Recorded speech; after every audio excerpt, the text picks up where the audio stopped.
Hello everyone and welcome to your own channel trending exam. तो आज हम लोग करने वाले हैं चैप्टर नंबर 7 का पार्ट 5। इससे पहले मैं 4 पार्ट अपलोड कर चुका हूँ, जिसमें हमने पार्ट 1 के अंदर नोट्स किए थे और पार्ट 2, 3 और 4 हर पार्ट के अंदर हमने 50-50 प्रीवियस ईयर के क्वेश्चंस किए हुए हैं। ठीक है, तो टोटल 250 क्वेश्चंस थे, जिसमें से हम लोग 150 क्वेश्चन जो है अब तक कवर कर चुके हैं। तो आज चलिए पढ़ते हैं इसके आगे। तो बिना किसी देरी के स्टार्ट करते हैं आज का वीडियो।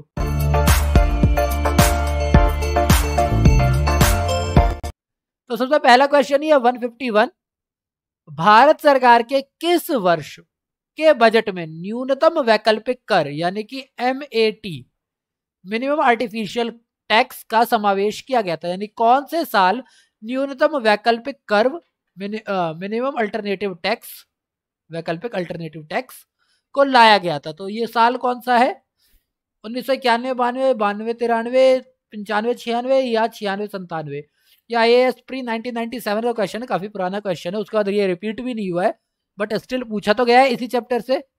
तो MAT को लाया गया था 1996-97 में। जब भी ऐसा कोई क्वेश्चन आता है ना, तो मोस्ट ऑफ टाइम वो करंट ईयर के ही पूछ रहे होते हैं। 1997 में पूछा तो 96-97 का पूछा हुआ है।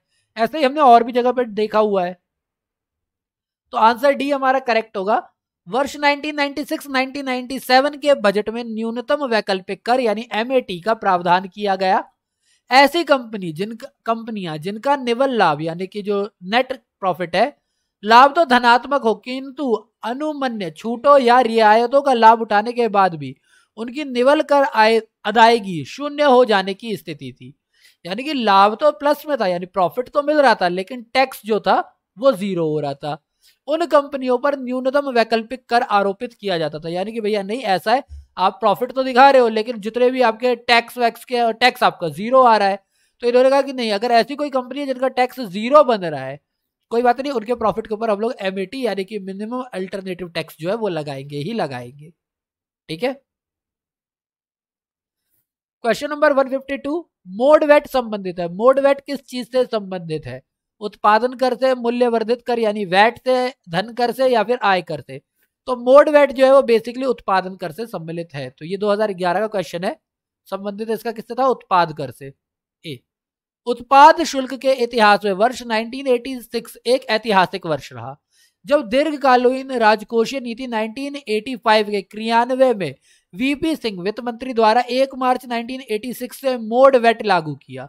मोड वेट यानी कि संशोधित मूल्यवर्धित कर। ठीक है, संशोधित मूल्यवर्धित कर भी एक प्रकार के केंद्रीय उत्पाद शुल्क ही है। तो मोड वेट को तब लाया गया। वैल्यू एडेड टैक्स ये एक। क्वेश्चन नंबर 153 संशोधित मूल्यवर्धित कर यानी मोड वेट एक का संबंध किस चीज से है? बिक्री कर से, धन कर से, आय कर से, उत्पाद कर से। तो जस्ट हमने पूछा था ये क्या है, एक उत्पाद शुल्क ही है, तो इसका किससे होगा? उत्पाद कर से। 2008 में भी ये क्वेश्चन पूछा गया है, 2011 में भी ये क्वेश्चन पूछा गया है, तो यानी इंपॉर्टेंट है। ठीक है, क्वेश्चन नंबर 154 की ओर आते हैं। निम्नलिखित में से कौन सी मूल्य आधारित कर यानी वैल्यू एडेड टैक्स की विशेषता नहीं है? इनमें से कौन सा जो है वो वैट की खासियत नहीं है? इंपॉर्टेंट चीजें ये ध्यान रख लिया करो, नहीं है, जो सही नहीं है। यह बहुबिंदु लक्ष्य आधारित टैक्सेशन प्रणाली है। ये बात तो है कि बहुत सारे पॉइंट होते हैं, हर पॉइंट पे जितनी जितनी वैल्यू बढ़ती है हम उस पर टैक्स लगाते हैं। तो ये तो बात है, ये बहुबिंदु लक्ष्य आधारित कर प्रणाली, ये बात तो बिल्कुल सही है। यह उत्पादन या वितरण श्रृंखला में लेन देन के हर चरण में चुने हुए मूल्य संवर्धन पर लगाया जाने वाला टैक्स है। मैंने अभी बताया कि हाँ भैया हर पॉइंट पे लगाया जाता है, तो ये भी बात करेक्ट है। यह वस्तु और सेवाओं के अंतिम उपभोग पर ऑन द फाइनल कंजम्पशन लगाया गया टैक्स है, जिसका वहन अंततः उपभोक्ताओं को करना पड़ता है। देखो कितना भी कर लो, हर बार वैल्यू ऐड होने पर टैक्स लगाई गई है, लेकिन यहां से यहां तक जो भी फाइनल वैल्यू बढ़ी है उसका भार तो उपभोक्ता को ही उठाना पड़ा है। तो यस, ये वाली बात भी क्या है? बिल्कुल करेक्ट है। ठीक, तो जब तीनों बातें करेक्ट है तो यही इनकरेक्ट होनी चाहिए। यह मूलभूत रूप से केंद्र सरकार का विषय है और राज्य सरकारों का दायित्व इसे सफलता के साथ लागू करने तक सीमित है। ना ना ना ना ना, ये गलत बात है। तो यही हमारा करेक्ट ऑप्शन होगी, ये गलत है। 2011 के का क्वेश्चन है ये, जरा पढ़ते हैं। मूल्य आधारित कर यानी कि वैल्यू एडेड टैक्स बहुबिंदु लक्ष्य आधारित कर प्रणाली है, ये वाला हमारा ऑप्शन नंबर ए था, जिसमें उत्पादन वितरण श्रृंखला में लेन देन के प्रत्येक चरण में मूल्य संवर्धन पर लगाया जाता है, ये वाला बी था। साथ ही यह वस्तु और सेवाओं के अंतिम उपभोग पर लगाया गया कर है जिसका वहन अंततः उपभोक्ता को ही करना पड़ता है, ये हमारा सी पॉइंट था। इस प्रकार ए बी सी तीनों ही सही है, डी सही नहीं है क्योंकि यह केंद्र और राज्य दोनों द्वारा लगाया जाता है। वैट जो है वो दोनों के द्वारा लगाया गया है। इसीलिए जो इनडायरेक्ट टैक्स में हमारा जीएसटी आया तो उसमें भी तो सीजीएसटी और एसजीएसटी आया है ना। तो जैसे वो लगाया था वैसे ये भी लगाया था, स्टेट पे भी वैट लगता था और सेंट्रल पे भी वैट लगता था। क्वेश्चन नंबर 155, मूल्यवर्धित टैक्स लगाया जाता है, ये किस चीज पर लगाया जाता है? प्रत्यक्ष रूप से उपभोक्ता पर, उत्पादन के अंतिम स्तर पर, उत्पादन के प्रथम स्तर पर, उत्पादन के अंतिम बिक्री तक प्रत्येक स्तर पर। तो बहुबिंदु है तो प्रत्येक स्तर पर लगाया जाएगा, डी हमारा करेक्ट आंसर है। ठीक है, वैट कितनी बार लगाया जाता है? हर बार लगाया जाता है। 156, सेन वैट यानी central value added tax, CENVAT यही है, सेंट्रल वैल्यू एडेड टैक्स का संबंध है किससे? सीमा शुल्क से, मूल्यवर्धन से, केंद्रीय उत्पादन शुल्क से। केंद्रीय, सेंट्रल, केंद्रीय आ गया। बिक्री कर से नहीं, सेल्स टैक्स अलग होता है, उत्पादन शुल्क से हो जाएगा, तो इसका हो जाएगा। ठीक है, 2004-2008 का ये क्वेश्चन है। तो सेनवेट जो है सेंट्रल वैल्यू एडेड टैक्स, इसका संबंध केंद्रीय उत्पादन शुल्क से। ठीक है, नेक्स्ट क्वेश्चन नंबर 157 है, संपदा कर यानी कि जो प्रॉपर्टी टैक्स है हमारा, प्रॉपर्टी टैक्स कह लो, हाँ प्रॉपर्टी टैक्स, भारत में पहली बार किस वर्ष लागू किया गया था? 1991, 1976,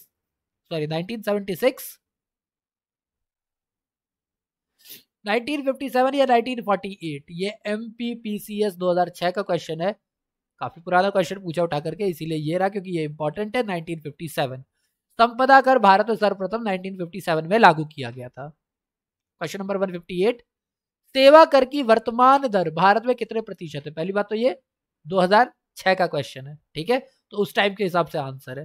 तो सेवा कर जो है 2006 के हिसाब से अगर मैं बात करता हूं तो 12% था, 14 नहीं था, 10 नहीं था, 8 नहीं था। सेवा कर यानी सर्विस टैक्स जो था हमारा 12% सर्विस टैक्स था। अब तो सर्विस टैक्स हटा करके जीएसटी के अंदर ला दिया गया है। प्रश्नकाल के समय ये 12% थी, वर्तमान में इसे जीएसटी के अंदर ला दिया गया है, गुड्स एंड सर्विस टैक्स के अंदर इसे रखा गया है।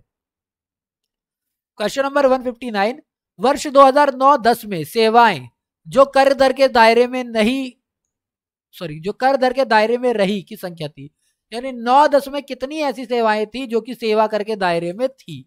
2009-2008 करंट क्वेश्चन है ना, देख रहे हो ना, करंट ईयर का क्वेश्चन है। ठीक है, दोनों में ही पूछा गया कि कितने रहे थे, 110, 114, 118 या 122, तो हमारा करेक्ट आंसर है 110। कुछ 110 सेवाएं थी जिनके ऊपर सर्विस टैक्स लगाया गया था। बजट 2009-10 में सेवा कर के दायरे में आने वाली वस्तुओं की संख्या 109 थी, अतः प्रश्नकाल के संदर्भ में उपरोक्त विकल्प का निकटतम उत्तर ए है। वैसे तो कोई सा भी करेक्ट नहीं होना चाहिए था, पर ए है। बजट 2013-14 में सेवा करके दायरे में आने वाली वस्तुओं की संख्या 119 - 2 यानी 117 थी। ठीक है, 13-14 से नकारात्मक सूची 17+2 19 वस्तुओं में वर्णित सेवाओं को छोड़कर सभी सेवाओं पर सेवा कर का प्रावधान किया गया। 13-14 में क्या किया गया कि भैया देखो, ऐसा जो नेगेटिव हमारी नकारात्मक सूची में जो चीजें आती है उन सूचियों में हटा दो, बाकी सब पे लगा दो ये सेवा टैक्स।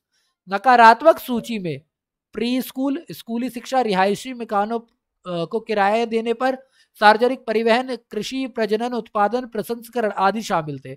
वर्तमान में तो सारी चीजों को किसके अंदर शामिल कर दिया गया है? जीएसटी के अंदर शामिल कर दिया गया है। चलिए आते क्वेश्चन नंबर 160 पे। सेवा कर के संदर्भ में निम्नलिखित कथनों पर विचार कीजिए। यह प्रत्यक्ष कर है, या प्रत्यक्ष कर है, या 1994-95 की अवधि में लागू किया गया था। तो पहली बात, ये प्रत्यक्ष कर तो है ही नहीं, ये बात सही है कि 94-95 में लागू किया गया था, ये बिल्कुल करेक्ट है। तो प्रत्यक्ष नहीं है तो अप्रत्यक्ष कर होगा, तो ये दोनों ही करेक्ट है, यानी सेकंड और थर्ड दोनों करेक्ट है, यानी बी हमारा करेक्ट ऑप्शन होगा। ठीक है,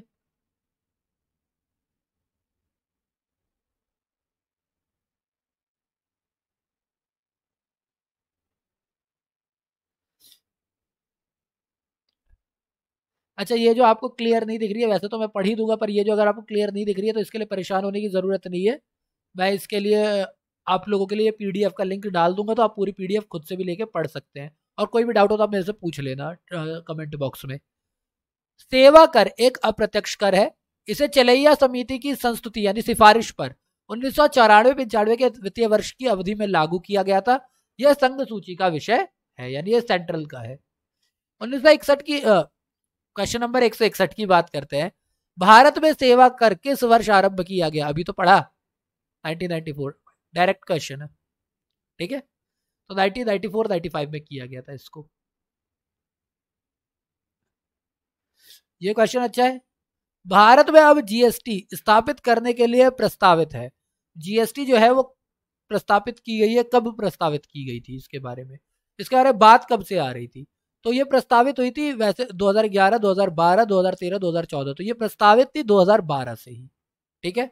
ये तो जीएसटी जब आई थी, सबने इतनी हिस्ट्री पढ़ी है जीएसटी की, सबको याद ही हो गया होगा कि प्रश्नकाल में जीएसटी अप्रैल 2012 से स्थापित करने के लिए प्रस्तावित था, यानी 2009 में कहा गया था कि जीएसटी 2012 तक लागू कर दी जाएगी। अतः प्रश्नकाल हेतु बी सही आंसर है। लेकिन अगर मैं सच में कहूँ कि ये लॉन्च कब से हुई है, तो 1 जुलाई 2017 को प्रणब मुखर्जी और प्रधानमंत्री मोदी जी द्वारा, हमारे उस टाइम के जो राष्ट्रपति थे प्रणब मुखर्जी, और अभी हमारे जो वर्तमान प्रधानमंत्री है मोदी जी, उनके द्वारा जीएसटी लागू की गई थी 1 जुलाई 2017 से। क्वेश्चन नंबर 163, भारत में सकल राष्ट्रीय उत्पाद यानी जीएनपी में प्रत्यक्ष करों का अंश वर्तमान में लगभग है। ये 2004 का क्वेश्चन है, तो उस टाइम के हिसाब से बात हो रही है, ठीक है। अभी तो हमारा चेंज हो गया होगा कि जीएनपी में प्रत्यक्ष कर कितने परसेंट होते हैं, 3%, 5%, 7% या 10%। तो जिस टाइम का ये क्वेश्चन है उस टाइम पे 5% होते थे, ठीक है। तो प्रश्नकाल में विकल्प बी सही उत्तर था। बजट अनुमान 21-22 के अनुसार जीडीपी में प्रत्यक्ष और अप्रत्यक्ष कर कुछ इस तरीके से है। 19-20, 20-21, 21-22 तीनों का दे रखा है। तो 19-20 में प्रत्यक्ष 5.2 था, अप्रत्यक्ष 4.7 था। यहाँ पर पूछा प्रत्यक्ष करों के बारे में। ये संशोधित अनुमान जो थे 20-21 के, उसके हिसाब से 4.7, 5.1, और जो अभी हमारा बजटीय अनुमान है उसके अंदर हमारा 4.9 और 5.0, ठीक। क्वेश्चन नंबर 164, निम्नलिखित राज्यों में से किसने वैट प्रणाली लागू नहीं की है? 2005 का क्वेश्चन है, उस टाइम पे पूछा गया कि कौन से राज्य थे जिन्होंने नहीं लागू की। आंध्र प्रदेश, छत्तीसगढ़, महाराष्ट्र या उत्तर प्रदेश। तो ये 2 राज्य थे जिन्होंने वैट लागू नहीं किया था, इसलिए डी हमारा करेक्ट आंसर होगा। ना तो छत्तीसगढ़ ने लागू किया था, ना तो उत्तर प्रदेश ने।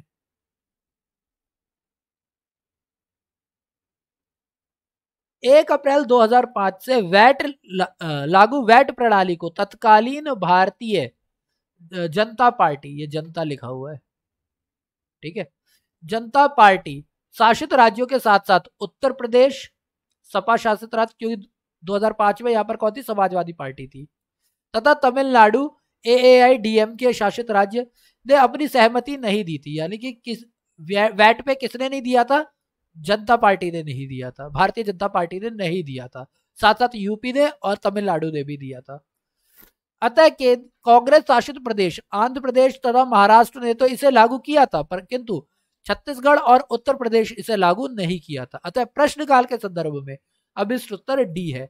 हालांकि बाद में इसे उत्तर प्रदेश सहित सभी राज्यों में वैट लागू हो गया था, बाद में हो गया था। लेकिन अगर मैं 2005 की ही बात करता हूं तो उस टाइम पर जितने भी बीजेपी वाले राज्य थे, यूपी, तमिलनाडु, इन सब ने क्या किया था? अलाउ नहीं किया था, ठीक है। क्वेश्चन नंबर 165,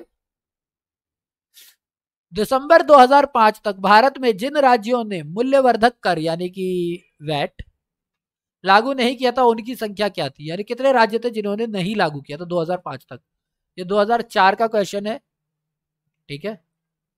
स्पेशल में आया हुआ है 2004 में कि दिसंबर 2005 तक जिन राज्यों ने नहीं किया है लागू उनकी संख्या कितनी है? 7, 8, 9 या 10? बाद में तो सब नहीं कर दिया था, पर स्टार्टिंग में 7 राज्य ऐसे थे जिन्होंने नहीं किया था, जिनमें से 5 बीजेपी वाले हो गए, उनके नाम आपको याद करते, बाकी यूपी और तमिलनाडु तो है ही, ठीक है। तो भाजपा शासित 5 राज्य थे, गुजरात, राजस्थान, मध्य प्रदेश, छत्तीसगढ़ और झारखंड, ठीक है। और 2 अन्य राज्य थे यूपी और तमिलनाडु की सरकारों ने वैट को लागू यानी मूल्यवर्धित कर को लागू नहीं करने की घोषणा की। घोषणा के बावजूद केंद्र सरकार ने देश के शेष राज्यों में वैट को 1 अप्रैल 2005 से लागू कर दिया था। तो ये 7 राज्य थे जिनको नहीं है, जिनमें से आपको ये याद करने पड़ेंगे गुजरात, राजस्थान, मध्य प्रदेश, छत्तीसगढ़ और झारखंड। बाकी यूपी और तमिलनाडु तो ऐसे ही याद हो गए होंगे, क्योंकि ये 5 राज्य बीजेपी के अंदर आते थे उस टाइम पे।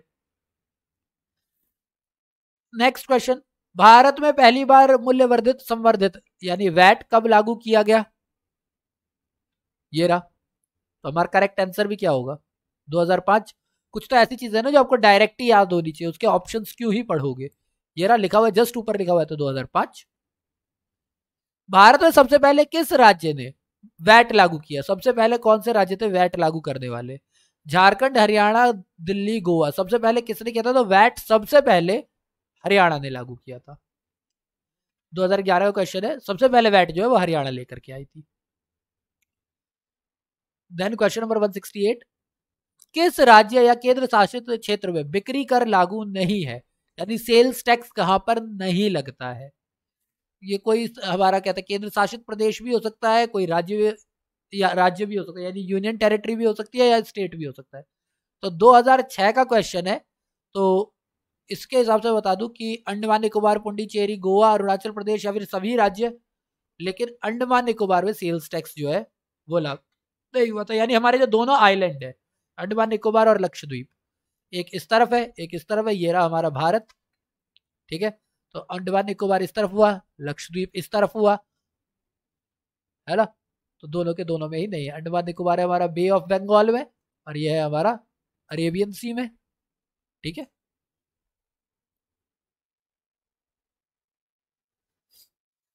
क्वेश्चन नंबर 169, निम्नलिखित कथनों पर विचार कीजिए। ग्लोबल ट्रस्ट बैंक का पंजाब नेशनल बैंक में सम्मेलन किया गया। ओके। प्रत्यक्ष तथा अप्रत्यक्ष करों से कैसे संबंध केलकर समिति की द्वितीय रिपोर्ट ने गृह निर्माण ऋण से संबंधित छूटों की समाप्ति सहित अपनी प्रारंभिक सिफारिशें कायम रखी थी। बोला है क्या पहला सही है, दूसरा सही है, दोनों सही है या कोई भी सही नहीं है? तो ये जो केलकर समिति वाली बात है ये सही है। ग्लोबल ट्रस्ट बैंक को पंजाब नेशनल बैंक में नहीं मिलाया गया था, ठीक है। इसकी जगह इसको ओबीसी यानी ओरिएंटल बैंक ऑफ कॉमर्स के अंदर लाया गया था। जरा पढ़ लेते हैं इसके बारे में, बी करेक्ट आंसर है। ग्लोबल ट्रस्ट बैंक का सम्मेलन पंजाब नेशनल बैंक में ना होकर oriental bank of commerce OBC में हुआ था।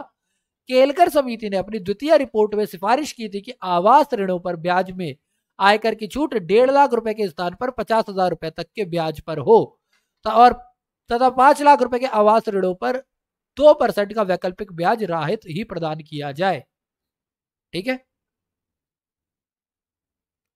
तो यानी कि ये बोला गया था, तो केलकर समिति वाली बात बिल्कुल सही है। क्वेश्चन नंबर 170 की अगर हम बात करते हैं, तो भारत में किसने आमदनी पर कर की शुरुआत की थी? आमदनी पर इनकम टैक्स की शुरुआत किसने की थी? सर चार्ल्स वुड, लॉर्ड मैकहेल, जेम्स विल्सन या फिर विलियम जोन्स? 2014 का क्वेश्चन है, डायरेक्ट क्वेश्चन है। इनकम टैक्स की आप बात कहीं से भी करोगे, रेवेन्यू टैक्स की, तो इनका नाम आएगा ही जेम्स विल्सन। भारत में आयकर 24 जुलाई 1860 यानी भारत के आजाद होने से पहले ही को सर जेम्स विल्सन द्वारा आरंभ किया गया था। यह ऐसा करता जो चुनिंदा अमीरों, शाही परिवारों, ब्रिटिश नागरिकों पर लगाया जाता था। आधुनिक समय में आयकर व्यक्ति की आय पर लगाया जाने वाला एक वार्षिक कर है, ठीक है। अब आता है क्वेश्चन नंबर 171 पर। निम्न में से कौन सा कर खरीदारों के लिए प्रत्यक्ष रूप से वस्तुओं के मूल्यों की वृद्धि नहीं करता है? यानी ऐसा कौन सा टैक्स है जो कि उपभोक्ता के लिए रेट नहीं बढ़ाता प्रत्यक्ष रूप से? वैसे तो बढ़ाता है लेकिन डायरेक्ट नहीं बढ़ाता। आयकर, व्यापार कर, आयात कर और उत्पादन कर। तो आयात कर सामान का आयात करोगे, सामान का उत्पाद करोगे, सामान का व्यापार करोगे। सामान की आय थोड़ी ना करोगे, आय तो व्यक्तियों का होता है। तो करेक्ट क्वेश्चन क्या हो गया हमारा? ए, ठीक है। 1995 का क्वेश्चन है, क्योंकि ये प्रत्यक्ष रूप से वस्तुओं के मूल्य में वृद्धि नहीं करता है पर ये टैक्स को बढ़ाता है ना। ऐसे कर जो वस्तुओं पर आप आरोपित होते हैं उन्हें अप्रत्यक्ष कर कहते हैं, वस्तु के मूल्य में वृद्धि ही करते हैं। इसके विपरीत प्रत्यक्ष कर के कारण वस्तुओं के मूल्य अप्रभावित रहते हैं। उपयुक्त विकल्पों में आयकर प्रत्यक्ष कर है, फलतः इसके कारण वस्तुओं के मूल्य में वृद्धि नहीं होगी। वो तो सीधी सी बात है। क्वेश्चन नंबर 172, आयात एवं निर्यात पर लगाए जाने वाले कर को किस नाम से जाना जाता है? आयकर तो हो ही नहीं सकता, व्यापार का कर का कोई मतलब बनता नहीं है। सीमा कर, ओके, उपयुक्त में से कोई नहीं, ये तो हो ही नहीं सकता क्योंकि सीमा कर तो लगाया जाएगा, सामान आएगा जाएगा, आयात निर्यात पे टैरिफ तो लगता ही लगता है। 2006 का है भाई, पीसीएस के प्री में भी पूछा गया था, मेंस में भी पूछा गया था, इंपॉर्टेंट क्वेश्चन है। केंद्र सरकार द्वारा आयात निर्यात पर लगाया जाने वाला सीमा शुल्क, जिसे कस्टम ड्यूटी भी कहते हैं, के नाम से जाना जाता है, तो ये तो लगाया जाता है आयात निर्यात पर। क्वेश्चन नंबर 173, निम्न में से प्रत्यक्ष कर कौन से, यानी इनमें से कौन सा जो है वो डायरेक्ट टैक्स है? आयकर, उत्पादन कर, चुंगी कर, बिक्री कर। आयकर, अभी जस्ट नीचे पढ़ा था ना, आयकर हमारा क्या है? डायरेक्ट टैक्स है। ठीक, सिंपल सी बात, जिस इंसान पर लगाया जाए उसी को पे करना पड़े, उसी को हम लोग प्रत्यक्ष कर कहते हैं। लगाया किसी और पे जाए, पे कोई और करे, तो उसे अप्रत्यक्ष कर कहते हैं। तो क्या बोला हुआ है? प्रत्यक्ष कर वह उस कर को कहते हैं जिनके मौद्रिक भार को दूसरों पर विवर्णित नहीं किया जा सके, यानी उनको ट्रांसफर ना किया जा सके। अर्थात प्रत्यक्ष करों के संबंध में कर से उत्पन्न कराघात यानी इम्पैक्ट और करापात इंसिडेंस उसी व्यक्ति पर पड़ते हैं जिनके ऊपर ये आरोपित किए जाते हैं। आयकर, निगम कर, संपत्ति कर, पूंजी लाभ कर, लाभांश कर इत्यादि प्रत्यक्ष कर के उदाहरण है।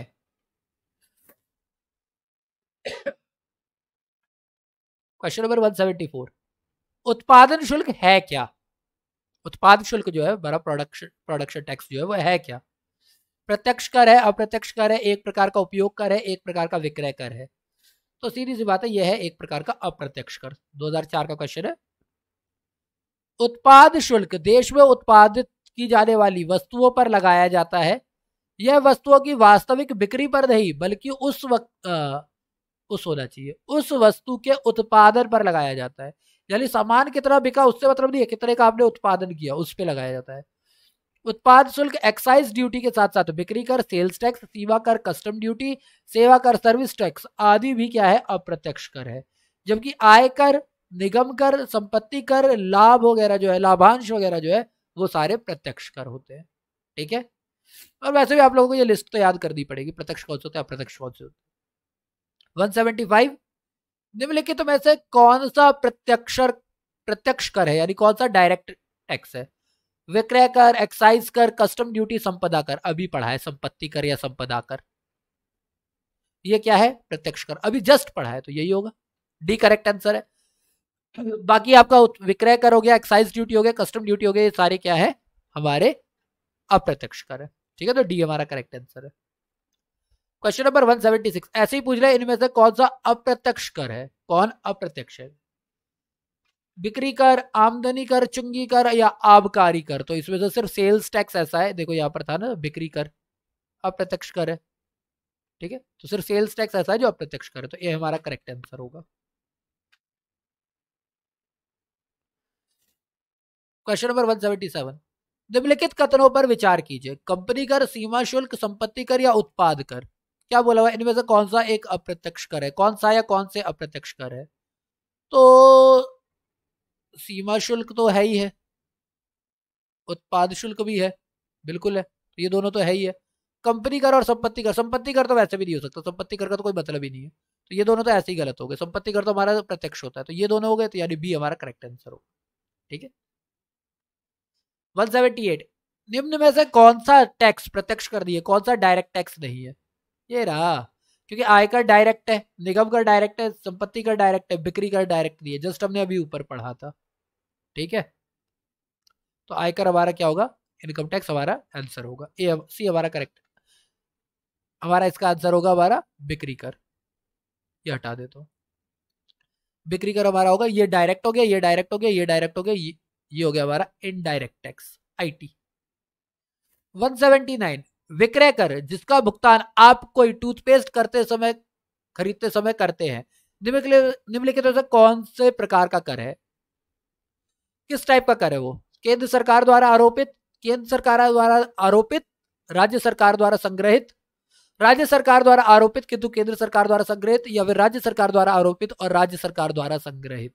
तो सेल्स टैक्स जो है वो राज्य सरकार का काम है, वो राज्य सरकार लगाती है, तो डी हमारा करेक्ट आंसर होगा। 2014 का ये क्वेश्चन है। भारत में विक्रय कर वह कर है जो सरकार देश की किसी भी वस्तु के विक्रय या खरीदारी पर लगाती है। यह एक अप्रत्यक्ष कर है जो सीधे उपभोक्ता या खरीदार से वसूल किया जाता है। यह कर केंद्रीय सरकार, केंद्रीय विक्रय कर और राज्य सरकार राज्य विक्रय कर दोनों द्वारा लगाया जाता है। सामान्यतः प्रत्येक राज्य का अपना विक्रय कर अधिनियम है, जिसके अंतर्गत विभिन्न दरों पर विक्रय कर वसूल किया जाता है। जब कोई टूथपेस्ट खरीदते समय हम विक्रय कर भुगतान करते हैं तो वह राज्य सरकार द्वारा आरोपित संग्रहित किया जाता है, जबकि केंद्रीय विक्रय अधिनियम में प्रत्येक विक्रेता द्वारा बेचे गए सामान पर विक्रय कर का वास्तविक अनुमान अंतरराज्य व्यापार या फिर वाणिज्य के दौरान किया जाता है। अर्थात अंतरराज्य व्यापार अथवा वाणिज्य के दौरान वस्तुओं के विक्रय अथवा खरीद पर लगाया गया हो तो केंद्रीय विक्रय कर के अधिकार क्षेत्र में आएगा। यानी कि ये देखो, ये थोड़ा सा कॉन्सेप्ट बड़ा हो गया, मैं ऐसे समझा देता हूँ। मैं दिल्ली में रहता हूँ, ये हरियाणा है, मैं दिल्ली से हरियाणा सामान बेचूं या हरियाणा से दिल्ली सामान बेचूं, इसमें तो मेरा लगेगा सेंट्रल वाला, इसमें तो लगेगा मेरा केंद्रीय वाला, ठीक है। केंद्र वाला क्या लगेगा? Sales tax, central sales tax, ठीक है। लेकिन मैं दिल्ली में रहता हूं, ठीक है, मैं लाजपत नगर में रहता हूं और मान लो कि मैं राजौरी गार्डन यहां पर सामान बेचता हूं, लाजपत नगर में रहता हूं, राजौरी गार्डन, यानी एक ही स्टेट के अंदर हूं ना, तो यहां पर स्टेट सेल्स टैक्स लगेगा, ठीक है। तो जब कोई टूथपेस्ट खरीद रहा है इंसान, तो वो एक स्टेट से दूसरे स्टेट में थोड़ी ना जा रहा है, सेम ही स्टेट में तो खरीद रहा होगा, तो इसीलिए क्या लगेगा? स्टेट वाला लगेगा। अगर एक राज्य से दूसरे राज्य पे हो तो फिर बात अलग है। अब यहाँ पर अपनी मर्जी से इमेजिन मत कर लेना कि ऐसा भी तो हो सकता है कि ये रहा बॉर्डर, दुकान दिल्ली में, मैं यहाँ से पैसे दे रहा हूँ। प्लीज ऐसा क्वेश्चन मत लाना अपने दिमाग में। क्वेश्चन नंबर 180, निम्नलिखित कथनों पर विचार कीजिए। अनुसंगी लाभ कर, ब्याज कर, प्रतिभूति लेन देन कर, उपयुक्त में से कौन सा प्रत्यक्ष कर है या कौन से प्रत्यक्ष कर हैं? तो अगर डायरेक्ट टैक्स की बात करूं तो ये सारे के सारे डायरेक्ट टैक्स, सारे के सारे क्या है? प्रत्यक्ष कर हैं। अनुषंगी लाभ कर बेसिकली ये होता है अवितरित लाभ कर, ठीक है, अवितरित, ब्याज कर और प्रतिभूति लेन देन पर, यानी जो सब शेयर वगैरह बेचते हैं, तो ये तीनों के तीनों ही क्या है? प्रत्यक्ष कर है। डी हमारा करेक्ट आंसर हो। क्वेश्चन नंबर 181, भारत में निम्न में से किस एक का संबंध निगम की आय से नहीं है, यानी कॉर्पोरेट इनकम से नहीं है? सामूहिक अतिरिक्त लाभ कर, न्यूनतम वैकल्पिक कर, पूंजी लाभ कर या फिर कंपनियों के लाभ पर कर। ये 2005 का क्वेश्चन है। निगम का जो लाभ कर होता है यानी कॉर्पोरेट इनकम टैक्स जो होती है उसमें पूंजी लाभ कर कभी शामिल नहीं होता है, कैपिटल गेन्स शामिल नहीं होते। कैपिटल गेन्स के ऊपर जो टैक्स लगाया जाता है ये होता है कैपिटल गेन्स। मैं इसलिए इंग्लिश लिख रहा हूँ, देखिए जो आप लोग बाकी सब्जेक्ट रिलेटेड है उनके पास तो हिंदी के वर्ड होंगे, वो हिंदी से पढ़ लेंगे, पर जिन बच्चों ने कॉमर्स पढ़ी होगी और ग्रेजुएशन वगैरह में, उनके लिए ये बोल दूंगा तो उनको थोड़ा सा फैमिलियर याद आ जाएगा। अच्छा कैपिटल गेन्स, यस हाँ, कैपिटल गेन्स के ऊपर टैक्स लगता है, ओके ठीक है। तो पूंजी लाभ कर। सी, प्रश्नगत विकल्पों में से सामूहिक अतिरिक्त लाभ कर, न्यूनतम वैकल्पिक कर और कंपनियों के लाभ कर तो निगम की आय से संबंधित है, यानी इससे तो सरकार की इनकम होती है, म्युनिसिपल इनकम होती है, जो कि पूंजी लाभ कर निगम की आय से संबंधित नहीं है। यानी कि अगर कैपिटल गेन्स हो रहा है तो उससे कोई फायदा नहीं होगा, उससे निगम के ऊपर नहीं आएगी बात। क्वेश्चन नंबर 182, निम्न में से कौन सा कर केंद्र सरकार नहीं लगाती है? मैंने कहा था आपको ये लिस्ट याद करनी पड़ेगी कि कौन से राज्य लगाती है, कौन से केंद्र लगाती है। कौन से राज्य लगाती है, राज्य इकट्ठा करती है। कौन से केंद्र लगाती है, केंद्र ही इकट्ठा करती है। कौन सी राज्य लगाती है, केंद्र इकट्ठा करती है। केंद्र लगाती है, राज्य इकट्ठा करती है। ये आपको लिस्ट याद करनी पड़ेगी। तो कौन सा केंद्र सरकार नहीं लगाती? उपहार कर, मनोरंजन कर, व्यक्तिगत आयकर या निगम कर। निगम कर केंद्र सरकार लगाती है, आयकर भी लगाती है, उपहार कर भी, क्योंकि यहाँ पर मैं जो गिफ्ट दे रहा हूँ वो नहीं, यहाँ पर देश वाले कर की बात होगी, ठीक है। ये जो है मनोरंजन एंटरटेनमेंट टैक्स जो है ये राज्य सरकारों के ऊपर लगता है, ठीक है। इसका एक क्वेश्चन हमारे पास पिछली क्लास में भी था। मनोरंजन कर भारतीय संविधान की 7वीं अनुसूची के सूची 2 राज्य सरकार के अधीन आता है। सूची 2 में उल्लेखित मदों पर राज्य सरकार कर आरोपित करते, तो आपको ये सूची 2 सूची 1 याद करनी पड़ेगी। अब इसमें पूछ ले, वहां पूछा कौन सा केंद्र सरकार नहीं लगाती, इसमें बोला है कि कौन सा राज्य सरकार नहीं लगाती। निम्नलिखित करों में से राज्य सरकारों द्वारा कौन सा कर नहीं लगाया, तो कौन सा है जो राज्य सरकार नहीं लगाती है? मनोरंजन कर, राज्य उत्पादन शुल्क, कृषि आयकर या निगम कर यानी कॉर्पोरेशन टैक्स। तो यहां पर हमने जस्ट क्या पढ़ा है यहाँ पर जस्ट ऊपर वाले क्वेश्चन में कि निगम कर तो सरकार द्वारा लगाया जाता, तो इसका करेक्ट आंसर तो निगम कर ही होगा। उत्पाद शुल्क दोनों लगा, एक्साइज ड्यूटी दोनों लगा सकते, पर ये कौन सा राज्य स्पेशली लिख दिया तो इसीलिए ये नहीं आएगा। मनोरंजन कर हमने अभी ऊपर पढ़ा है कि ये स्टेट लगाती है, और कृषि तो वैसे भी राज्य के अधीन आता है, तो ये भी हमारा क्या होगा, स्टेट लगाएगी। पर निगम लाभ कर ये हमारा केंद्र लगाएगी। ठीक है, तो निगम कर केंद्र सरकार द्वारा लगाया जाता है, ना कि राज्य सरकार द्वारा, तो डी हमारा करेक्ट आंसर है। क्वेश्चन नंबर 184 की बात करते हैं। भारत में राज्य सरकारों में निम्नलिखित में से कौन सा मुख्यतः राजस्व कर का भाग नहीं होता है? अगेन राजस्व कर यानी कि जो हमारा रिवेन्यू टैक्सेशन होता है, रिवेन्यू टैक्स होता है, उसके अंदर कौन सा एक प्रमुख भाग नहीं है? भूमि राजस्व, पंजीकरण शुल्क, सीमा शुल्क या वाणिज्यिक कर? तो इसमें जो होता है वो होता है सीमा शुल्क, क्योंकि ये केंद्र सरकार द्वारा लगाया जाता है, ये राज्य सरकार द्वारा नहीं लगाया जाता, और ये राज्य सरकारों के लिए राजस्व कर का भाग नहीं होता। ठीक है, सीमा शुल्क राज्य सरकारों में राजस्व का भाग नहीं होता, यह केंद्र सरकार द्वारा लगाया जाता है। सीमा शुल्क से तात्पर्य ऐसे शुल्क से है जो आयातित निर्यातित वस्तुओं पर लगाया जाता है, कस्टम ड्यूटी। 1985 शराब पर उत्पादन कर लगाया जाता है। उत्पादन कर केंद्र सरकार द्वारा, राज्य सरकार द्वारा, निगम, नगर निगमों द्वारा या जिला बोर्ड द्वारा? 2014 का है क्वेश्चन, ये लगाया जाता है राज्य सरकारों द्वारा। यानी जिस राज्य में शराब बिक रही है या उत्पादित की जा रही है, आप खुद ही समझ सकते हो कि वाकई सरकार, राज्य सरकार की वजह से बिक रही है वहां पर।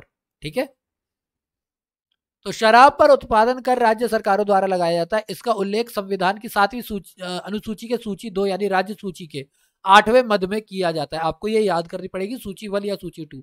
अगर आप कहोगे तो मैं इसका एक लिस्ट निकाल के आप लोगों को एक अलग से वीडियो में दे दूंगा कि सूची 1 में कौन कौन से आते हैं, सूची 2 में कौन कौन से आते हैं। ठीक है, 186 कंपनी कर वह कर है जो लगता है। कंपनी कर किसके ऊपर लगता है?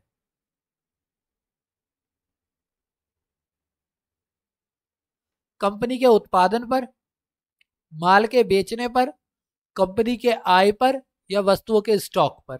1996 का क्वेश्चन है, ये पूछा गया है कि कंपनी कर किस पे लगता है।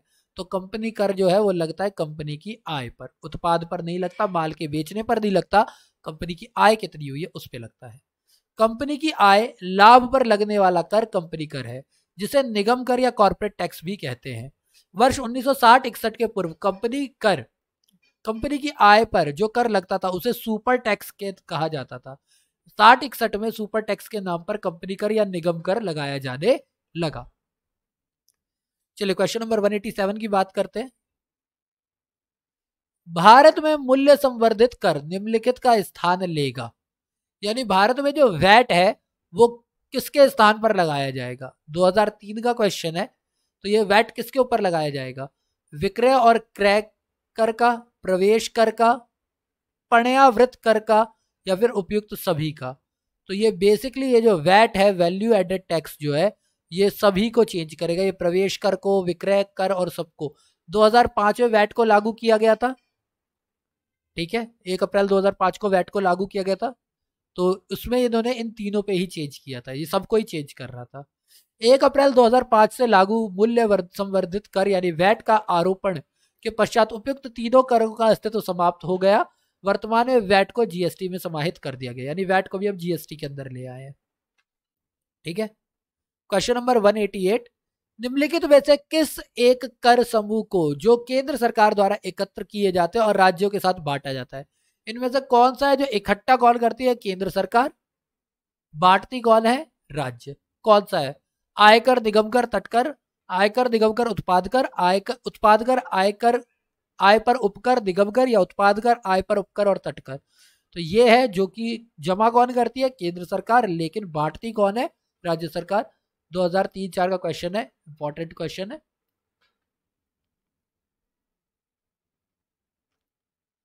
प्रश्नकाल के संदर्भ में कुछ कर केवल केंद्र सरकारों के माध्यम से वसूले जाते थे, लेकिन उन्हें राज्यों के साथ बांटा जाता था, जैसे उत्पाद कर, आय पर उपकर और तटकर। अतः डी सही आंसर है। लेकिन अगर मैं वर्तमान की बात करूं, राज्य को केंद्रीय करों एवं शुल्क की समग्र प्राप्तियों से वित्त आयोग की सिफारिशों के आधार पर हिस्सा प्राप्त होता है। यानी अब ये नहीं है बांटना, अब जो आपका वित्त आयोग जो वो जो सिफारिश करेगा कि इतना परसेंट कि 14% राज्य को मिलना चाहिए, 28% इसको मिलना चाहिए, जिसके लिए जो बोलेगा वो वहां पर सही होगा कि किस राज्य को कितना हिस्सा मिलना चाहिए। 189 की अगर हम बात करते हैं तो अक्टूबर 2015 में ई सहयोग योजना किस विभाग द्वारा प्रारंभ की गई थी, यानी ई सहयोग को कब लाया गया था? 2016 का क्वेश्चन है, हाल फिलहाल का ही क्वेश्चन है, 2015 में क्योंकि लाया ही गया है। बिक्री कर, आय कर, आबकारी कर या फिर पथ कर, तो ये है आयकर के लिए, ई सहयोग जो है आयकर के लिए लाया गया है। तत्कालीन केंद्रीय यानी तत्कालीन यानी उस टाइम पे जो हमारे केंद्रीय वित्त मंत्री थे अरुण जेटली जी ने 27 अक्टूबर 2015 को पायलट परियोजना के आधार पर पेन कैप और ई सहयोग योजना का शुभारंभ किया। प्रधानमंत्री नरेंद्र मोदी के डिजिटल इंडिया में भागीदारी देते हुए आयकर विभाग ने इस सुविधा को शुरू किया। ई सहयोग केंद्रीय प्रत्यक्ष कर बोर्ड यानी कि CBDT central board of direct taxation की कागज रहित पहल है। इन दोनों पहलों का उद्देश्य करदाताओं हेतु कर भुगतान प्रणाली को सुगम एवं सरल बनाता कि ऑनलाइन आप कर सकते हो। ठीक है, question number 190, integrated low cost sanitation ILCS, ठीक है, इंटीग्रेटेड लो कॉस्ट सैनिटेशन योजना के संदर्भ में निम्न कथनों पर विचार कीजिए। यह व्यवस्था साझेदारी के आधार पर वित्त पोषित है, यानी इसका जो फाइनेंस आएगा वो साझेदारी से आएगा केंद्र और राज्य की। केंद्र राज्य योगदान 75% और राज्य योगदान 25% है, ये बोला गया है। तो इनमें से कौन सा करेक्ट है कौन सा नहीं है? तो पहला और दूसरा सही है, ये राज्य वाला जो 25% वाला बात है ये गलत बोली हुई है। पहला और दूसरा सही है, 2016 का ये क्वेश्चन है। भारत सरकार integrated low cost sanitation ILCS योजना वर्ष 1980 से कार्यान्वित कर रही है, यानी काम कर रही है। इस व्यवस्था साझेदारी के आधार पर वित्त पोषित है, यानी कि इसमें दोनों का क्या है, मिला जुला है, केंद्र राज्य सब है। वित्त पोषित इस पद्धति ये प्रकार है कि केंद्रीय सब्सिडी 75% है, लेकिन राज्य 25% नहीं है, राज्य सिर्फ 15% है। बाकी जो लाभार्थी हैं जिनको लाभ मिलेगा 10% उनसे लिया जाएगा। ठीक है, आते हैं क्वेश्चन नंबर 191 पे।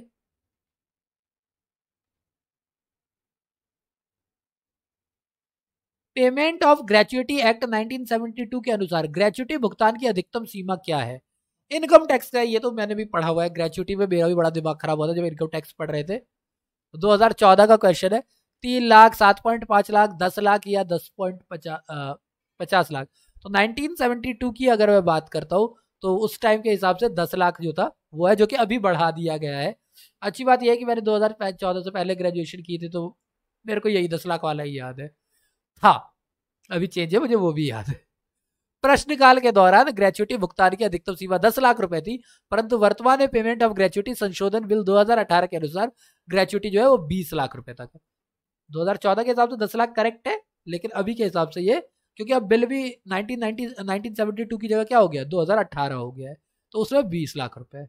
ठीक है, आपको ये याद रखना पड़ेगा कि 1972 पूछ रहे हैं या फिर 2018 पूछ रहे हैं। अगर 1972 पूछ रहे हैं तो 10 लाख, अगर 2018 पूछ रहे हैं तो 20 लाख।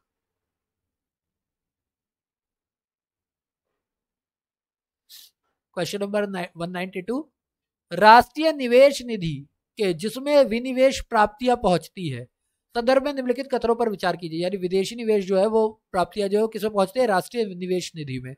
तो इसके बारे में पूछा है, NIF होगा ना, नेशनल इन्वेस्टमेंट फंड। हाँ, केंद्रीय वित्त मंत्रालय राष्ट्रीय निवेश निधि की परिसंपत्ति का प्रबंध करता है। ओके, ठीक, ओके। राष्ट्रीय निवेश निधि भारत की संचित निधि के अंतर्गत रखी जाती है। ओके। कुछ परिसंपत्तियां प्रबंधन कंपनियां निधि प्रबंधकों के रूप में नियुक्त की जाती है और वार्षिक आय का निश्चित अनुपात चुनिंदा सामाजिक क्षेत्रों का वित्त पोषण करने के लिए प्रयुक्त किया जाता है। तो इन चारों में से कौन सा सही है और कौन सा नहीं है? तो पहली बात तो केंद्रीय वित्त मंत्रालय राष्ट्रीय निवेश निधि की परिसंपत्ति का प्रबंधन करता है, ये बात गलत है। इसका प्रबंधन जो है कुछ परिसंपत्ति प्रबंध कंपनियां जो है वो करती है। निधि प्रबंधकों के रूप में उन्हीं को लाया जाता है। राष्ट्रीय निवेश निधि भारत की संचित निधि के अंतर्गत नहीं रखी जाती है, ये बिल्कुल अलग रखी जाती है। और ये बात बिल्कुल सही है कि इसका जो काम है वो चुनिंदा सामाजिक क्षेत्रों में वित्त पोषण कर देता है। तो 3 और 4 करेक्ट है, यानी ऑप्शन सी सही है। ठीक है। 3 नवंबर 2005 को भारत को सरकार ने राष्ट्रीय निवेश निधि एनआईएफ की स्थापना की, जिससे लाभ अर्जित करने वाली केंद्रीय सरकारी क्षेत्र के उद्यमों में केंद्र सरकार के अल्पांश शेयर धारिता की बिक्री से लाभ प्राप्त राशि को जमा किया जाता है। ओके, कि जो भी शेयर धारिता की बिक्री से जो भी लाभ मिलता है वो आता है। इस निधि का रखरखाव भारत की संचित निधि से अलग किया जाता है, साथ में नहीं किया जाता। विनिवेश से प्राप्त राष्ट्रीय निवेश निधि में जमा राशि का उपयोग सरकार के सामाजिक क्षेत्र में निम्नलिखित कार्यक्रमों के वित्त पोषण के लिए किया जाता है। जो हमने बोला कि अलग अलग के लिए किया जाता है। मनरेगा के लिए किया जाता है, इंदिरा आवास योजना के लिए, राजीव गांधी ग्रामीण विद्युतीकरणीय योजना, जवाहरलाल नेहरू राष्ट्रीय शहरी नवीकरण मिशन, त्वरित सिंचाई लाभ कार्यक्रम और त्वरित विद्युत सुधार कार्यक्रम। उल्लेखनीय है कि इस निधि का प्रबंधन सार्वजनिक क्षेत्र के 3 कोष प्रबंधकों LIC, state bank of India, जीवन बीमा निगम LIC है ना, एंड UTI म्यूचुअल फंड द्वारा किया जाता है। तो परिसंपत्ति निवेशक 300 कौन कौन सी कंपनियां हो गई? LIC, SBI और UTI, union trust of India. ठीक है, इनके द्वारा किया जाता है। क्वेश्चन नंबर 193, वित्त मंत्रालय द्वारा आय की स्वैच्छिक घोषणा योजना 1997 लागू की गई थी। कब लागू की गई थी ये योजना? 1997 का ही क्वेश्चन है यहाँ पर। ये तो पक्का पता है कि 1997 में ही लॉन्च की गई, लेकिन कब की गई थी? जनवरी, जून, अप्रैल या जुलाई? तो ये शुरुआत किया गया था जुलाई को। ठीक है, वित्त मंत्रालय द्वारा स्वैच्छिक आय घोषणा योजना यानी voluntary disclosure of income scheme 1 जुलाई 1997 से प्रारंभ हुई। और लेकिन ये बात अलग है कि इसको 31 दिसंबर 1997 को समाप्त भी कर दिया गया। सबको बोला गया भाई अपनी मर्जी से आप खुद ही कर लो, हम नहीं बताएंगे कितना है आपकी इनकम, आप खुद ही बता दो। ठीक है।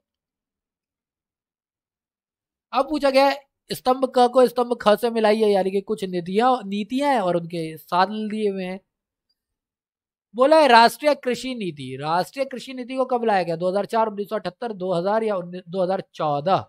तो अगर मैं बात करता हूं तो राष्ट्रीय कृषि नीति जो है वो 2000 में लाई गई थी। समुद्रीय मत्स्य नीति की बात करूं तो मत्स्य नीति ये तो बात चल रही है 2004 से ही। नवीन विदेशी व्यापार नीति हो गई 2014। नवीन है ना, नई विदेशी व्यापार नीति। ठीक है। और 7वां वित्तीय आयोग, ये हमने लिस्ट पढ़ी थी, ये तो हमें पता है 1978 की बात हो रही है। 7वां वित्तीय आयोग इसी से कंफर्म हो जाता है कि 7वां वित्त आयोग जो है 1978, ये तो हमने पढ़ा हुआ है। ये पूरी सारे वित्त आयोगों की लिस्ट मैंने आपको पढ़ाई हुई है।